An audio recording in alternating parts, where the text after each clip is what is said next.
Today's read aloud is Malala's Magic Pencil, written by Malala Yousafzai, illustrated by Kara Squett.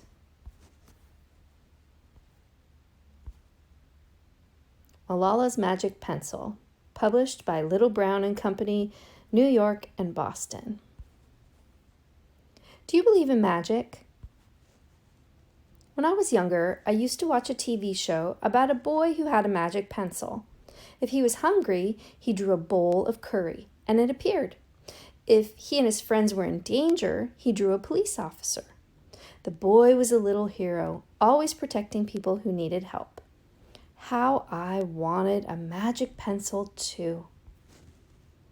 If I had a magic pencil, I would use it to put a lock on my door so my brothers couldn't bother me. Stop time so I could sleep an extra hour every morning. Erase the smell of the trash dump near our house. And I would use it to make other people happy. I would draw the most beautiful dresses in the world for my mother, the best buildings in the valley for my father, so he could open mini schools where children could study for free. A proper ball so my brothers and I no longer had to play with an old sock stuffed with rubbish.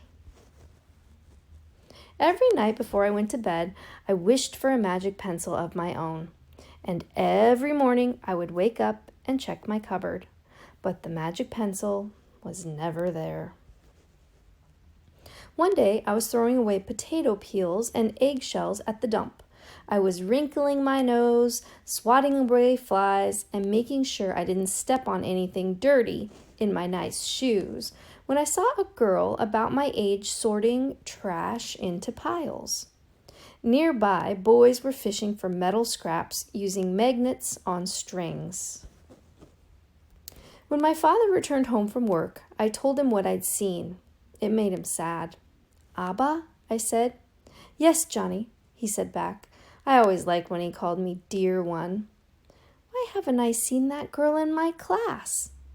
"Because," he said, but he didn't finish right away. "Because, Johnny, in our country not everyone sends their daughters to school, and some children must work to support their family. Those boys will sell the metal scraps they find. If they went to school, their families would go hungry." School was my favorite place, but I had never considered myself lucky to be able to go. My father had always said, "Malala will live free as a bird." Now I wondered how free I'd truly be.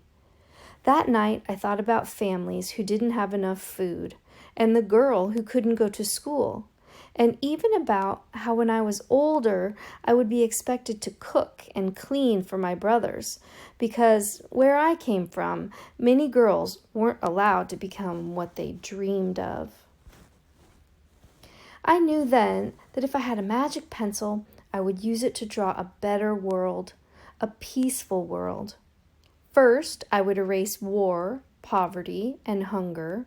Then I would draw girls and boys together as equals. Over the next few years, instead of wishing for a magic pencil every night, I worked hard in school every day. I wanted to be one of the top students in my class. But soon, powerful and dangerous men declared that girls were forbidden from attending school. They walked the streets of our city now. They carried weapons. One by one, girls stopped coming to school. "Abba, where are all the students?" "They don't feel safe here anymore, Johnny." How could a few men stop all the girls in our valley from going to school? If more people knew what was happening to us, I thought, they might help. Wishing wasn't enough. Someone needed to speak out. Why not me? I wrote about what it felt like to be scared to walk to school and how some of my friends had moved away because of the threat they faced in our city. I wrote about how much I loved school and how proud I was of my uniform. Once I started writing, I didn't stop. I wrote speeches and traveled around my country sharing my story. I even talked to a reporter from a famous international newspaper. People actually wanted to learn about my life. I spoke for all the girls in my valley who couldn't speak for themselves. My voice became so powerful that the dangerous men tried to silence me, but they failed.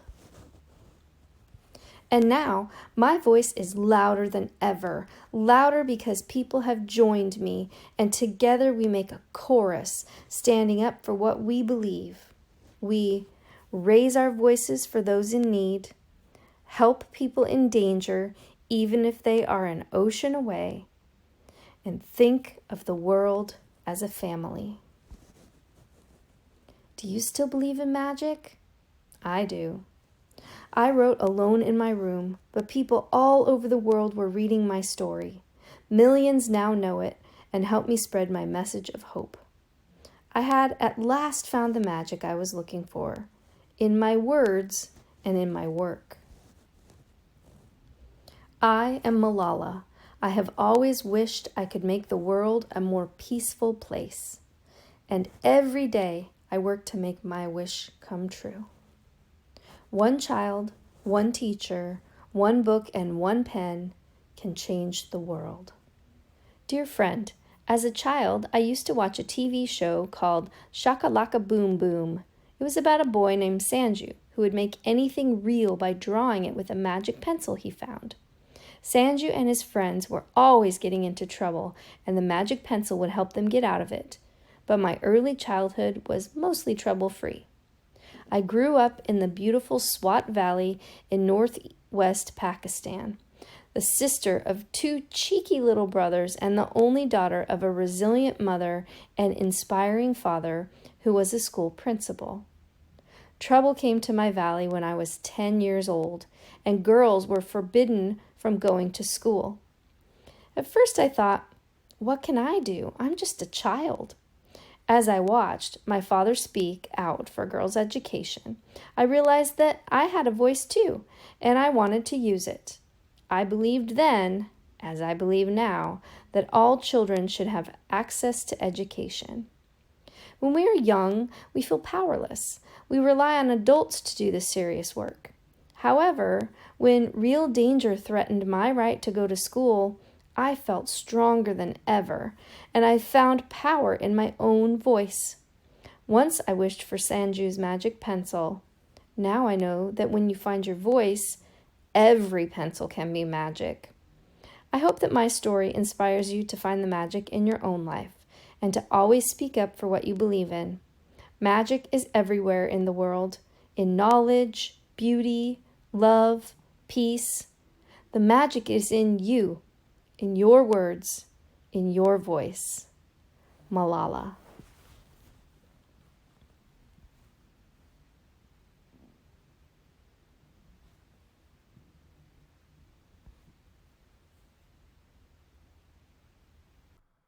Malala Yousafzai. Once there was a girl who loved school. Her name was Malala. Malala lived in a peaceful valley in Pakistan. One day, a group of armed men called the Taliban took control of the valley. They frightened people with their guns. The Taliban forbade girls from going to school. Many people disagreed, but they thought it would be safer to keep their girls at home. Malala thought this was unfair and wrote about it online. She loved school very much, so one day she said on TV, "Education is power for women. The Taliban are closing girls' schools because they don't want women to be powerful." A few days later, Malala got onto her school bus as usual. Suddenly, two Taliban men stopped the bus and shouted, "Which one of you is Malala?" When her friends looked at her, the men fired their guns, hitting her in the head. Malala was rushed to the hospital, and she did not die. Thousands of children sent her get-well cards, and she recovered faster than anyone could have imagined. "They thought bullets would silence us, but they failed," she said. "Let us pick up our books and our pens. They are our most powerful weapons.